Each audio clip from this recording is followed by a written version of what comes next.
l'Union régionale des CAE d'Occitanie, avec le soutien de la DRAC, a décidé, à l'occasion d'un anniversaire, les 60 ans de l'aménagement du littoral du Languedoc-Roussillon, de créer cette exposition sur cet aménagement du littoral du Languedoc-Roussillon et les différentes stations qui le ponctuent. Pour plusieurs raisons. Tout d'abord parce que cette histoire est assez mal connue, à la fois du grand public, mais aussi des estivants qui viennent fréquenter nos plages pendant l'été. Donc l'objectif c'était de faire médiation autour de ce sujet-là. Et puis aussi parce qu'aujourd'hui, ces stations dans lesquelles on vivait peut-être une semaine et aujourd'hui dans lesquelles on vit à l'année sont confrontées au changement climatique en général. Alors il y a la question de la submersion marine qui peut les impacter puisque la mer va monter. Et puis il y a aussi la question de comment est-ce qu'on y vit à l'année, le confort thermique, le chauffage, la taille des logements. Cette exposition itinérante présente 8 panneaux. Le premier panneau est un panneau d'information générale sur la mission Racine et les 7 autres panneaux sont des panneaux de présentation de chacune des stations littorales créées à cette occasion. Chacun des panneaux présentant les stations revient sur l'état initial de l'environnement avant la création de la station, puis présente les plans d'aménagement de cette station et décrit succinctement l'histoire de chacune de ces stations et les points singuliers qui les caractérisent. Alors pourquoi cet aménagement touristique de la côte Languedoc-Roussillon ? Il faut se souvenir que jusqu'en 1936, on avait très peu de congés, et notamment les congés payés remontent à 1936 grâce au Front populaire, qui a permis d'obtenir aux personnes qui étaient salariées 15 jours de vacances par an. Ces 15 jours, petit à petit, ont été allongés à 3 semaines, puis un mois complet. Donc à ce moment-là, les personnes ont commencé à être intéressées par des vacances qui allaient leur permettre de supporter les difficultés du travail. Les sociologues, les philosophes, les médecins avaient constaté qu'il était nécessaire à l'homme d'avoir des périodes de repos pour reconstituer ses forces. Et donc à ce moment-là, comme les personnes prenaient en général l'ensemble de leurs congés pendant la période estivale, la plupart des personnes avaient tendance à partir vers le soleil. C'était l'appel de l'héliotropisme, vers le midi, mais ils descendaient au-delà du Languedoc-Roussillon pour rejoindre l'Espagne. L'Espagne était très attractive parce qu'elle était déjà construite, toute la Costa Brava avait de nombreux équipements touristiques et d'autre part c'était une destination qui n'était pas très chère. Donc l'État à ce moment-là s'est rendu compte que toute l'économie de la région littorale Languedoc-Roussillon était principalement basée sur la viticulture, ce qui n'était pas très fiable parce que c'était à la merci de problèmes sur la vigne. Donc c'était vraiment intéressant d'arriver à se diversifier, d'arriver à retenir une partie de cette population de touristes qui partaient vers l'Espagne. D'où cet ambitieux projet. Et c'est comme ça que petit à petit on est entré dans une société de loisirs. Cette société de loisirs qui est si bien décrite par Jean Viard. Voilà, donc pour ce faire, il a fallu vraiment commencer à aménager. Donc, dès 1950, l'État a lancé de grands projets d'aménagement du territoire, dont celui-ci. Et il a fallu déjà prendre des mesures importantes, telles que la démoustication, parce que on avait quelques petites stations balnéaires sur la côte du Languedoc-Roussillon, mais les plages, sinon, étaient occupées par des personnes qui venaient camper ponctuellement. Mais le gros problème, c'était les moustiques. Donc, il a fallu créer l'entente interdépartementale pour la démoustication, avec de gros moyens. Il a fallu créer des infrastructures et puis surtout, il a fallu aussi irriguer et approvisionner en eau. Donc on a créé en 1955 la compagnie d'aménagement du Baronne et du Languedoc, ce que l'on appelle le groupe BRL. En même temps, on a aussi planté énormément d'arbres et notamment entre les stations, c'est ce qui était prévu entre les différentes stations touristiques, donc 2200 hectares plantés en arbres. Il a fallu assainir et puis bien sûr construire des logements. Donc dès 1961, l'État a acheté des terrains mais dans le plus grand secret et par la médiation de la compagnie BRL afin d'éviter la spéculation foncière. En 1962, Charles de Gaulle, président de la République, avec Georges Pompidou comme Premier ministre, Pierre Sudreau, ministre de la Reconstruction, et Jacques Maziol, ministre de la Construction, lance l'aménagement du littoral. La décision est prise et dès septembre 1962, ils vont désigner 8 architectes qui vont étudier ce vaste projet d'aménagement. Donc les architectes se rassemblent autour de Georges Candilis, architecte urbaniste, et ils vont travailler un plan d'aménagement d'ensemble. Il va y avoir un plan d'urbanisme d'intérêt général qui va être établi. C'est en 1963 qu'un décret porte création de la mission interministérielle pour l'aménagement du Languedoc-Roussillon, dite mission Racine, car sous la présidence de Pierre Racine, conseiller d'État. Donc cette mission, elle va permettre de mettre en œuvre de façon interministérielle à travers tous les ministères, tous les moyens nécessaires à la réalisation de cet aménagement du Languedoc-Roussillon. On peut voir sur le plan les 180 km de côte du Languedoc-Roussillon avec ces différentes stations littorales au nombre de 6 qui sont séparées par des coupures d'urbanisation telles que en a parlé Anne-Marie tout à l'heure. Et donc en 1966 commence la construction des premières stations, la Grande Motte et Port-Barcarès. Et en 1968, on voit arriver les premiers estivants pour les vacances qui viennent, comme le montre cette photo, au milieu des chantiers en cours, passer leur premier été ici à la Grande Motte.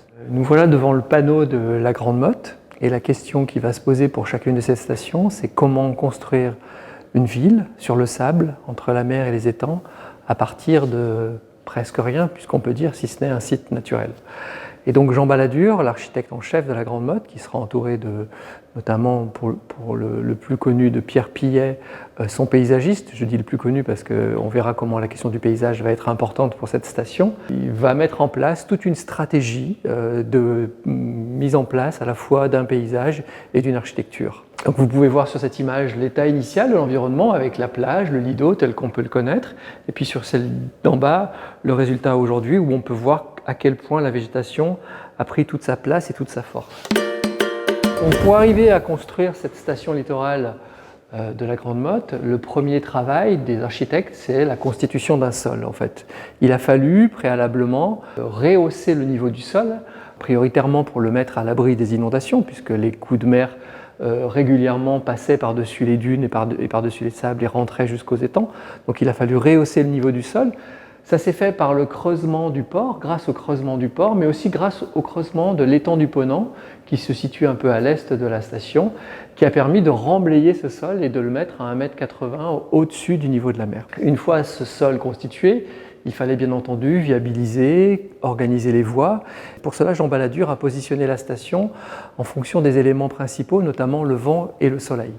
La station est orientée dans l'axe des vents principaux, donc le nord-ouest pour les vents froids d'hiver et le sud-est pour les vents qui amènent les embruns et les entrées maritimes. Et si je vous explique tout ça, c'est que cette constitution et cette orientation, elle est la condition sine qua non à la vie de la Grande Motte et à la vie de la végétation dont je vous ai parlé avant. On peut voir sur cette coupe notamment comment s'organise à la fois l'architecture et la végétation, donc c'est une coupe un peu simplifiée, mais l'idée de Jean Balladur, c'est de constituer un front bâti en première ligne pour peigner les vents marins chargés en sel, auxquels la végétation résiste assez mal. Et donc l'idée de Jean Balladur, c'est d'effectuer une espèce de front architectural par ces bâtiments qui vont venir peigner les vents, les décharger en sel, pour qu'ensuite la végétation qui se situe en second plan puisse vivre et donc fabriquer cet écrin paysager qui accueille aujourd'hui tous les bâtiments de la Grande Motte et toutes les constructions de la Grande Motte. On a parlé de l'orientation des rues et notamment l'orientation de l'architecture en fonction des vents dominants. Et bien entendu, ces rues, elles sont aussi, pour Jean Balladur, il est important de les ancrer dans un grand territoire. Et donc ces rues-là, elles dialoguent et les vues qui se dégagent depuis les bâtiments et depuis ces rues-là sont en relation aussi avec les éléments du territoire. Par exemple, quand on va sur le quai d'honneur, On est juste en face du port de Sète et on voit le port de Sète, et notamment au couchant, quand le soleil se couche. Ces grandes avenues, elles sont orientées d'un côté vers le phare de l'Espiguette et de l'autre côté vers le pic Saint-Loup. Donc il y a la volonté, par ces dispositifs-là, d'ancrer la ville dans un territoire beaucoup plus vaste. Il y a un autre point important qui singularise le travail de la Grande Motte, et au-delà de toutes les stations de Mission Racine, c'est qu'en fait ces villes, comme on l'a dit, qui sont créées à partir de rien, qui n'ont pas d'histoire, il faut leur fabriquer une histoire. Et pour cela, Jean Balladur croit beaucoup à la question du symbole. Alors le symbole de l'architecture, les bâtiments peuvent porter une certaine symbolique, mais aussi il croit beaucoup à la présence de l'art dans l'espace public, et pour cela, il va solliciter de nombreux artistes qui vont intervenir et qui vont fabriquer des œuvres pour la Grande Motte, notamment par exemple ici avec le travail d'Albert Marchais sur le quai Navigarde, ou tout un tas d'autres sculptures qui ponctuent l'aménagement de ces cités maritimes. Donc j'ai parlé d'un élément qui caractérise la Grande Motte comme une ville dans un parc, mais la ville en elle-même, elle est singulière, puisque on se rend très vite compte quand on arrive à la Grande Motte que l'architecture se présente sous forme de pyramide. Et ça, c'est un premier choc pour les premiers estivants qui arrivent à la Grande Motte. Et Jean Balladur, l'architecte en chef de la station, explique ça de façon assez simple. Une des premières raisons, c'est qu'il souhaite avoir une architecture qui vienne apporter du relief à ce territoire très très plat. Et donc là, il fait une comparaison avec le paysage qui se situe à l'arrière, avec notamment le pic Saint-Loup et les Cévennes. Donc il cherche des correspondances de formes entre une forme qui s'élève depuis le sol et qui monte vers le ciel. Donc c'est une des premières explications. La deuxième explication de Jean Balladur, c'est qu'il revient quelques années avant d'un voyage au Mexique où il a vu les pyramides de Teotihuacan, et donc qui l'ont certainement inspiré. La troisième raison, c'est celle d'une architecture qui fabrique finalement beaucoup de terrasses, en fait. Quand on est en pyramide comme ça, on peut fabriquer de très grandes terrasses qui nous mettent en relation avec le paysage. Et enfin, une dernière des raisons qui a été évoquée tout au début par Anne-Marie Lanter, c'est qu'il fallait une architecture qui soit dépaysante, qui mette les populations en vacances. Et l'idée était de donc fabriquer une architecture de dépaysement qui ne soit pas celle que l'on vit quand on vit, par exemple, en banlieue parisienne, dans les grands ensembles, dans les cités. Et donc, il voulait une architecture qui fasse un pas de côté et qui soit une architecture de loisir, d'une certaine façon. Donc, il y a toutes ces volontés qui sont à l'origine de cette forme pyramidale. Autre point singulier de ces constructions, c'est qu'elles sont toutes en béton. C'est un matériau imposé par le cahier des charges de la station. Et l'idée étant de travailler avec ce matériau qui est une boue liquide, un matériau très plastique qui permet aux architectes de s'exprimer, et on peut le voir à travers les résils qui viennent en façade, tout le dessin sur ces modénatures, comme ce béton est utilisé un peu à volonté, à l'inspiration des architectes pour fabriquer des courbes, des motifs qui sont vraiment aussi dans l'air du temps, et notamment qui fait le lien avec les courants artistiques de l'époque, si on peut penser à des robes de Paco Rabanne ou à certains designs de fauteuils en plastique, où on est vraiment dans le moule et dans des choses un peu souples. Le plan d'aménagement d'ensemble du littoral Languedoc-Roussillon prévoyait des unités touristiques. Donc notamment, Leucate et Barcarès étaient conçus ensemble. Port-Leucate fait partie donc de ce projet d'unité touristique, et il a été confié en 1964 à l'architecte et urbaniste Georges Candilis, qui lui-même était un disciple de Le Corbusier. Il a fallu faire des travaux vraiment extrêmement importants préalablement à la construction de ces stations touristiques. Ici, donc, on avait une étendue de sable de 8 km de long qui se trouvait vraiment entre la mer et des étangs. Et il existait simplement 2 petites stations balnéaires à l'époque. La Franquie, qui a été développée à partir de l'arrivée du chemin de fer, donc à la fin du 19e, et Leucate Plage, vers 1920. La priorité donc dans ce projet a été donnée au sport nautique et à la navigation de plaisance. Alors, dans le cadre de ce projet, Candilis a souhaité aménager à la fois un port et le cordon littoral, mais découpé en dents de scie pour éviter toute monotonie d'implantation des bâtiments. Comme dans la plupart des stations touristiques, le front de mer est dégagé de toute présence des voitures. Et par contre, donc, de nombreux petits immeubles et des maisons individuelles qui vont être reliés par des espaces verts, des voies piétonnes, des pistes cyclables, etc. Alors, il y a eu plusieurs éléments qui ont contribué à l'attractivité de cette station. Donc, comme pour chaque station, un port de plaisance. Ensuite, donc, il y avait une piscine qui a été le premier équipement structurant du projet, le Kyklos, donc, que nous verrons un petit peu après, un peu plus en détail, un complexe récréatif très important pour les vacanciers, et le village de vacances Les Caras, un village de vacances vraiment important, et bien sûr donc le bassin de plaisance. Donc des travaux vraiment colossaux qui ont nécessité vraiment de remanier complètement le site. Et il y avait même eu un projet de marina, mais qui n'a pas abouti dans ce cas-là, contrairement au projet de Port-Camargue.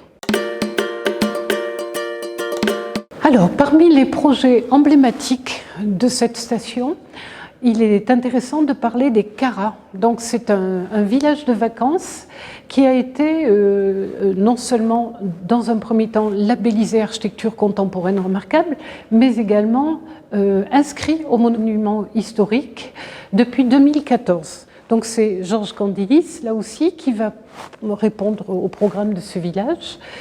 Et c'est un dessin minimaliste de cubes blancs avec des toitures terrasses, donc une architecture très moderne, des typologies méditerranéennes avec des cours ou des patios, des espaces extérieurs, parce que le mode de vie pour ces villages de vacances, c'était essentiellement de vivre à l'extérieur.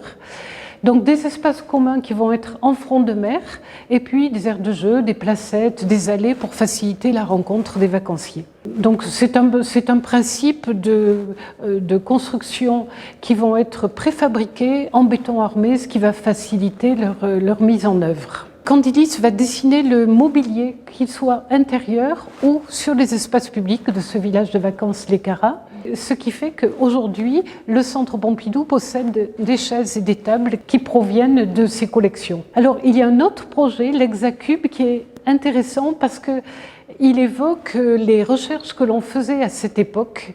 Donc là, l'idée, c'était d'accueillir des populations aux revenus très modestes avec un habitat modulaire constitué de coques en polyester stratifié armées de fibres de verre, donc matériaux qu'on n'envisagerait plus aujourd'hui, mais il faut se remettre dans l'esprit de l'époque fin des années 60 où on concevait des habitats en matière plastique. C'était toute une époque, c'était un matériau qui semblait plein d'avenir. Donc, c'était des modules hexagonaux reliés entre eux donc, par leur ouverture. Et en fait, il y en a une vingtaine simplement qui ont été livrés à Port-le-Cat en 1972. Ensuite, il y a eu le premier choc pétrolier et on a arrêté donc la diffusion internationale voulue par Candilis de ce type d'habitat. Alors sinon, il y a un autre bâtiment que l'on aperçoit sur cette photo au premier plan, qui est en harmonie avec le village des Caras par son matériau, le béton, et par sa couleur, donc il est peint en blanc. C'est un lieu qui va être très attractif parce qu'il va y avoir à la fois des discothèques, une salle de jeu, des commerces, un restaurant, etc. Mais il se distingue complètement de l'architecture qui l'environne par ses formes circulaires. Kyklos, en grec ancien, signifie cercle. Cette question que posait Pierre Racine est assez intéressante. Faut-il transformer ce paysage étrange, si beau dans sa solitude et son dénuement presque sauvage? Et cela va me conduire à une transition avec Port-Barcarès. Donc la seconde partie de cette unité touristique, le 4 Barcarès, donc Port-Barcarès, là aussi donc l'architecte urbaniste est Georges Candilis. Alors par contre, il va être accompagné d'architectes comme Georges Wurstesen, qui va être chargé de l'élaboration du plan Masse. Pendant un an, Georges Wurstesen va travailler depuis l'agence parisienne de Georges Candilis. Et lorsqu'il va venir pour la première fois sur le site, il va lui aussi se poser la question de Pierre Racine. Fallait-il construire sur ce site? Parce qu'il va être frappé par l'aspect sauvage et naturel et magnifique du site. On coupait le souffle. Voilà, donc il va travailler en collaboration avec l'architecte Zygmunt Kniszewski.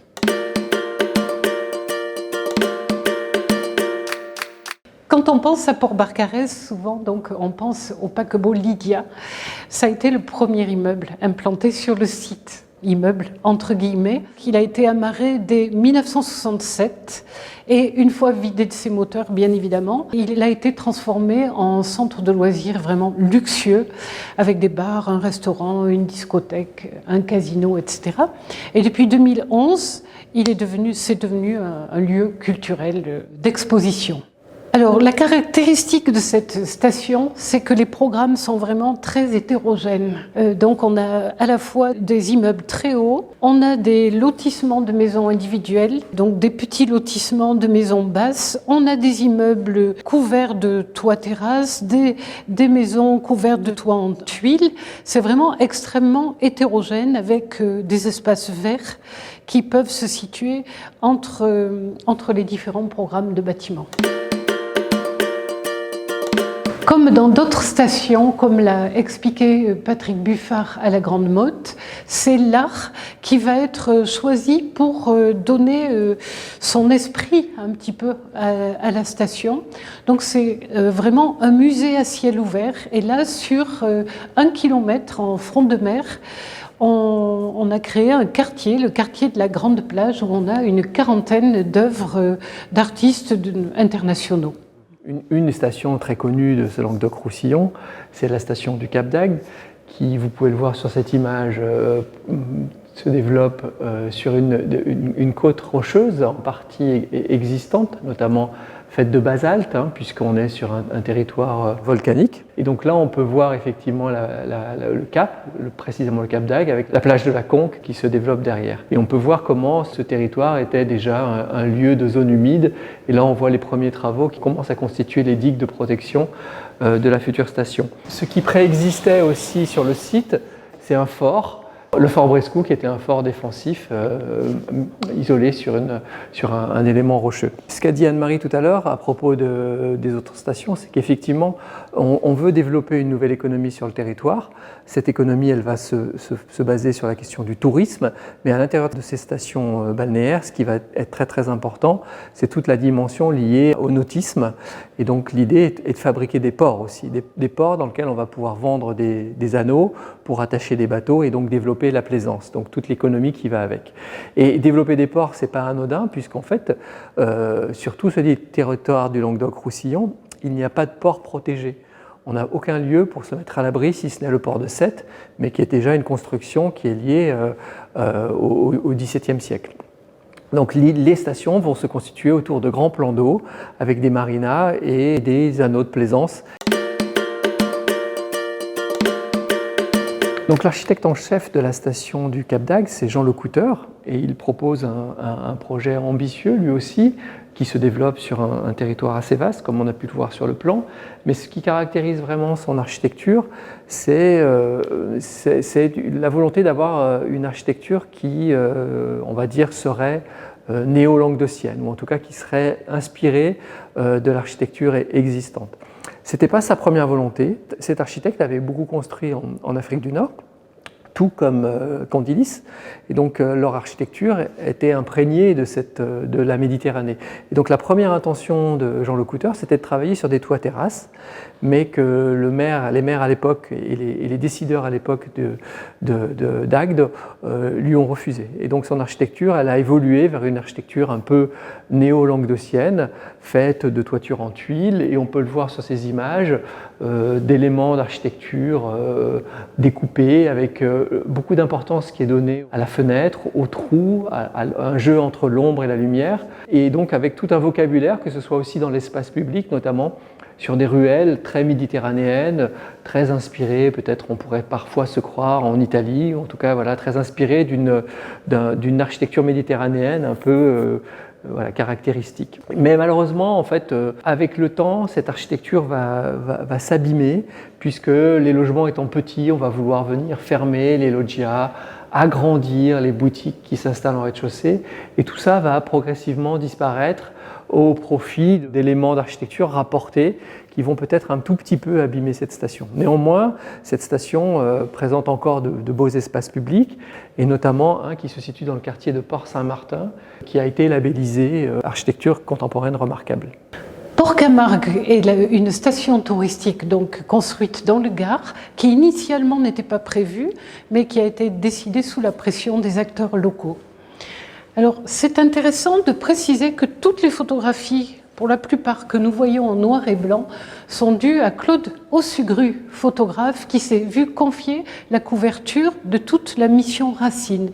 Il a donc fait des états des lieux avant travaux, pendant la construction, et après l'achèvement des stations touristiques et régulièrement au cours des décennies.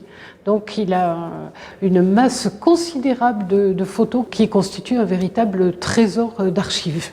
Donc à Port-Camargue, comme à la Grande Motte, ce sont Jean Balladur, assisté de Pierre Pillet, qui vont concevoir le plan d'aménagement d'ensemble. L'idée va être ici de réaliser une cité lacustre qui va être en lien étroit avec la Camargue, le paysage de la petite Camargue gardoise.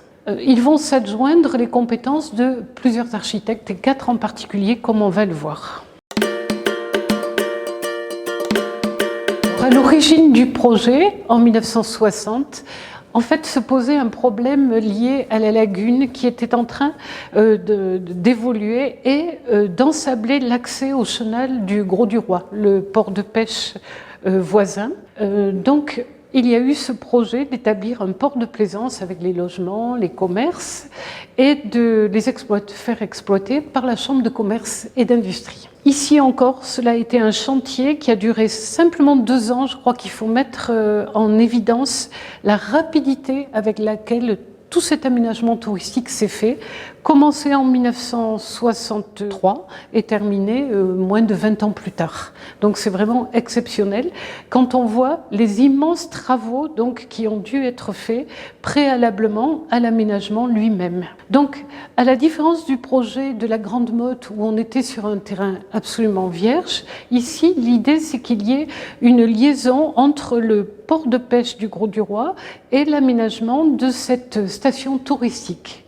Donc à Port-Camargue, Jean Balladur a aménagé 78 hectares de plans d'eau et 15 km de quais en bordure des zones constructives. Donc là, il n'a pas du tout voulu concevoir comme à la Grande Motte une architecture verticale, mais plutôt horizontale, qui fait écho aux paysages de Camargue qui sont parfaitement linéaires. Il y a une végétation importante qui a été plantée, des essences méditerranéennes bien sûr, et l'idée cela a été de faire un vaste port de plaisance qui pouvait accueillir les bassins d'amarrage et une ceinture de résidences collectives en périphérie. Donc là, ce sont des marinas qui ont été projetés et qui font maintenant de cette station touristique le premier port de plaisance en Europe et le second au monde.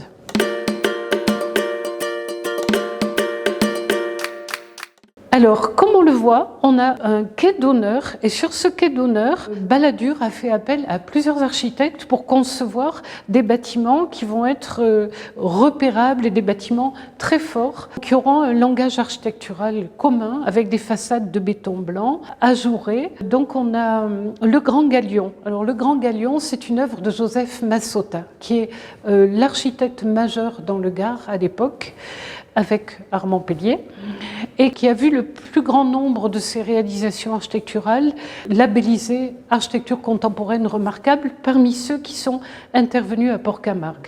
Donc le Grand Galion, c'est un long immeuble en forme de S, au contour enroulé tel l'intérieur d'un coquillage.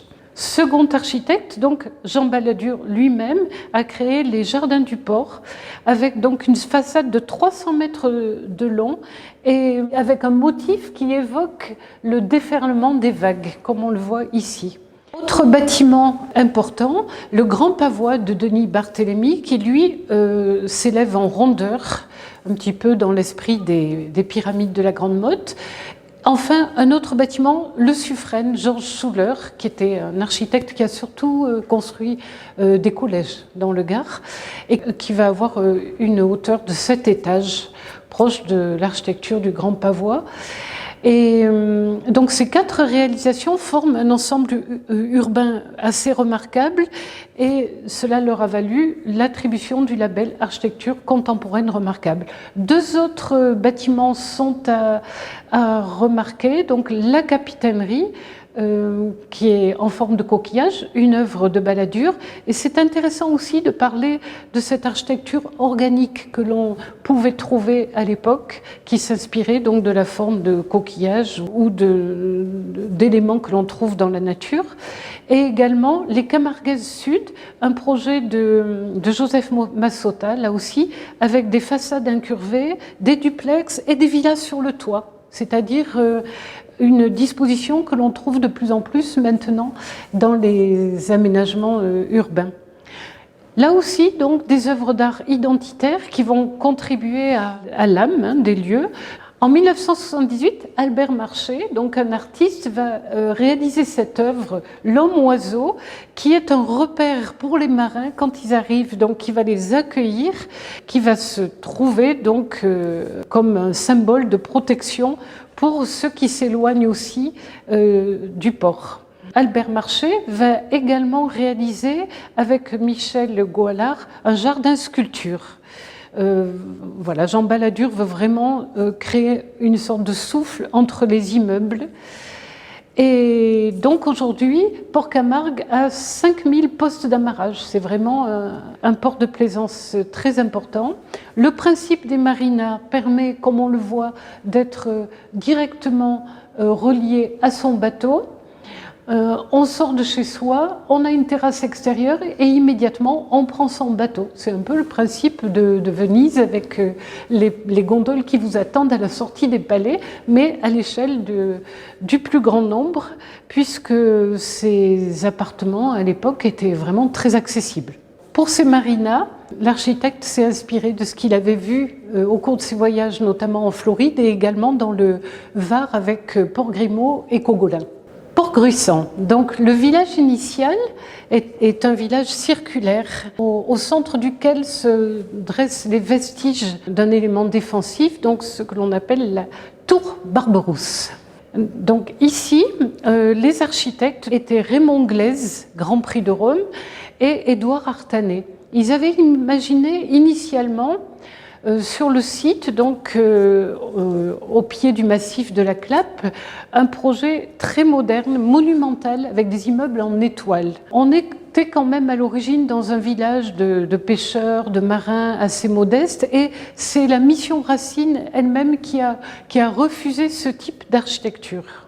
Mis à part le centre ancien de forme circulaire, il y avait un autre noyau bâti en front de mer, que l'on appelle donc la plage des Chalets. C'est une station balnéaire qui est surtout connue pour certains par le film 37 degrés 2 le matin. Ce sont des cabanes sur pilotis qui avaient été démolies pendant la Seconde Guerre mondiale et ces chalets ont été ensuite reconstruits. Donc l'idée va être de se greffer sur l'existant. Et là, donc, il y aura 1600 hectares de prévus pour construire un grand port de plaisance moderne qui comportera 3 bassins et 1 millier d'anneaux. Donc on voit là aussi le chantier pharaonique que cela représente. L'idée, cela a été autour du port de plaisance de construire uniquement des immeubles qui aient 4 à 5 étages environ et qui vont avoir un point commun, c'est-à-dire qu'ils vont être surmontés de toitures en voûte. Alors, l'architecte Raymond Glaise était originaire d'Algérie et d'Oran plus précisément, et il s'est très certainement inspiré de la ville aux 1000 coupoles de Oued El Souf pour proposer cette architecture surmontée de voûtins. Entre cette caractéristique architecturale et la couleur ocre voulue au début, qui exprime donc une architecture méditerranéenne, ce sont vraiment les 2 composantes qui permettent de repérer l'architecture de cette station touristique. La place Barberousse va servir un petit peu de centre entre la nouvelle station et le vieux village. Et donc elle va être ornée d'une œuvre artistique que l'on voit ici, de Chamail Habert. C'est une installation monumentale qui est en granit noir et que l'on appelle les menhirs. Donc aujourd'hui, 60 ans après la construction de ces cités maritimes, se pose la question de leur évolution et de leur transformation. Ceci à plusieurs titres. Ces villes accueillent aujourd'hui des habitants à l'année et sont devenues de véritables villes. Et donc elles sont confrontées, tout comme les autres villes, et les bâtiments sont confrontés, comme tous les autres bâtiments, à des problématiques d'évolution, de confort thermique, de qualité d'usage. La question qui va se poser, c'est comment faire évoluer ces logements, comment les agrandir, comment les isoler, et tout ça en respectant un point essentiel, c'est-à-dire que pour la plupart, ces stations sont classées à architecture contemporaine remarquable, et donc il va falloir à la fois les transformer, mais tout en respectant ce patrimoine. L'autre point fondamental qui va impacter ces stations littorales, c'est la hausse du niveau de la mer. Et donc certaines d'entre elles sont un peu à l'abri, mais certaines vont être plus ou moins impactées directement par l'eau qui monte. Ça peut être aussi indirectement, puisque la végétation dont on a parlé, qui se trouve sur ces stations, peut être en tout cas affectée par les remontées de sel dans les nappes phréatiques. Et donc on est en droit de craindre à certaines modifications de ces stations. Et donc il faut se préparer, il faut travailler et il faut réfléchir à la modification même du tourisme. Qu'en sera-t-il du tourisme avec des étés de plus en plus chauds, avec des phénomènes climatiques de plus en plus intenses? Et donc l'État, le département, la région travaillent, sensibilisent, mettent en place des actions pour commencer à adapter ce littoral à toutes ces contraintes qui sont liées notamment au réchauffement climatique.